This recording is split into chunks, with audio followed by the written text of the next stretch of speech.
শান্তিনিকেতন প্রবন্ধ থেকে অন্তরতর শান্তি পাঠ করছি। এটি কবি ৭ই পৌষ ১৩২১ সালে লিখেছিলেন। তুমি যে চেয়ে আছো আকাশ ভরে, নিশিদিন অনিমেষে দেখছ মোরে। তিনি যে চেয়ে রয়েছেন আমার মুখের দিকে, আমার অন্তরের মাঝখানে, এ কি উপলব্ধি করব এইখানে?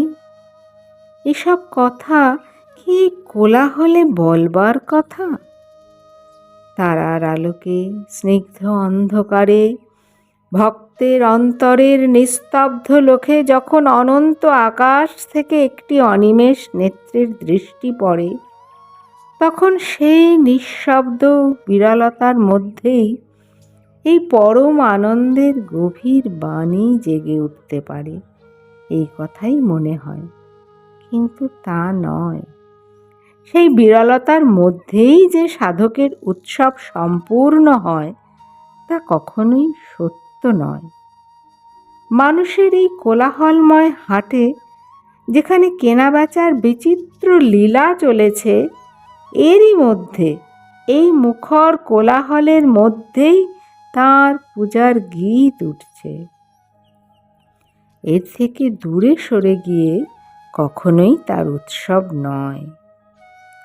আকাশের তারায় তারায় যে সঙ্গীত উঠছে, যুগ যুগান্তর ধরে যে সঙ্গীতের কেবলই পুনরাবৃত্তি চলছে, সেখানে কোনো কোলাহল নেই, ভিড় নেই, ঠেলাঠেলি নেই।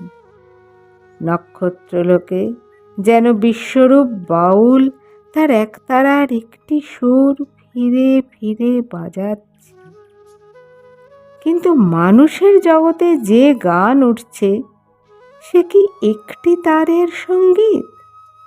কত যুদ্ধ বিগ্রহ বিরোধ সংগ্রামের কত বিচিত্র তার সেখানে ঝঙ্কৃত হচ্ছে।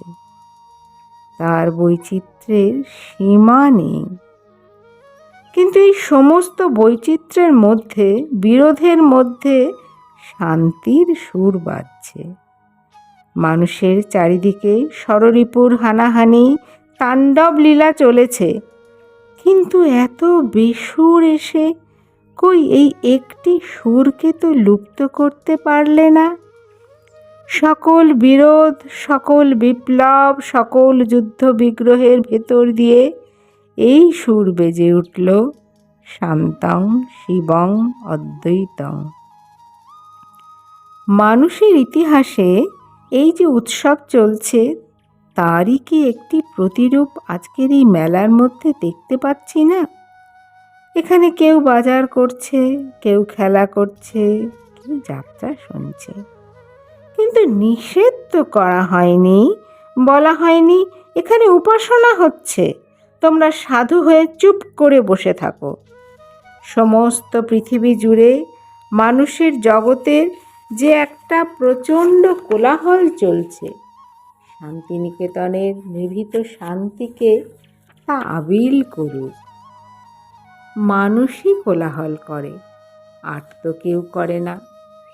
কিন্তু মানুষের কোলাহল আজ পর্যন্ত কি মানুষের সঙ্গীতকে থামাতে পারল?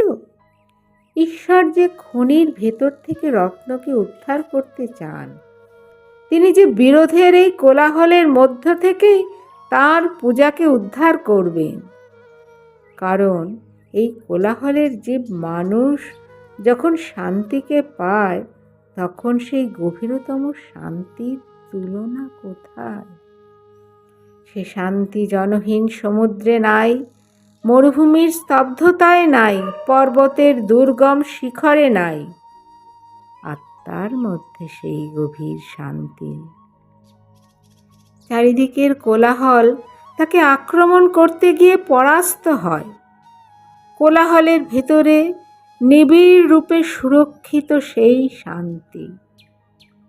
হাট বসে গিয়েছে, বেচাকেনার রব উঠেছে, তারই মধ্যে প্রত্যেক মানুষ তার আপনার আত্মার ভিতরে একটি যোগাসনকে বহন করছে।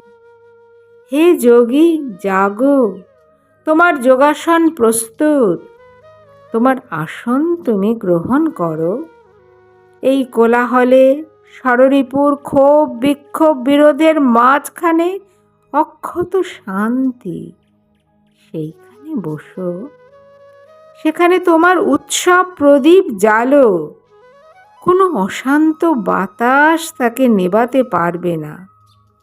তুমি কোলাহল দেখে ভীত হইও না।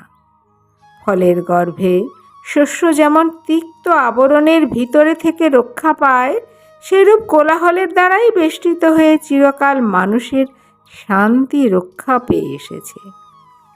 মানুষ তার বৈষয়িকতার বুকের উপর তার ইষ্টদেবতাকে সর্বত্রই তো প্রতিষ্ঠিত করেছে। যেখানে তার আসক্তি জীবনের সব সূত্রগুলোকে জড়িয়ে রেখেছে, তারই মাঝখানে তার মন্দিরের চূড়া দেবলোকের দিকে তাকিয়ে রয়েছে। আমাদের চিত্ত আজ অনুকূল হয়নি, ক্ষতি নেই, যাক, যার মন যেখানে খুশি যাক, কোনো নিষেধ নেই। তবু এই অসীম স্বাধীনতার ভিতরে মানুষের পূজার ক্ষেত্র সাবধানে রক্ষিত হয়ে এসেছে। সেই কথাটি আজ উপলব্ধি করবার জন্য কোলাহলের মধ্যে এসেছি। যার ভক্তি আছে, যার ভক্তি নেই, বিষয়ী ব্যবসায়ী পাপী সকলেরই মধ্যে তার পূজা হচ্ছে। এখানেই, এই মেলার মধ্যেই তার পূজা হয়েছে, এই কোলাহলের মধ্যেই তার স্তব উঠেছে। এখানেই সেই শান্তং শিবং অদ্বৈতমের পদধ্বনি শুনেছি। এই হাটের রাস্তায় তার পদচিহ্ন পড়েছে। মানুষেরই আনাগোনার হাটেই তাঁর আনাগোনা, তিনি এখানেই দেখা দিচ্ছেন। এখন এ পর্যন্তই।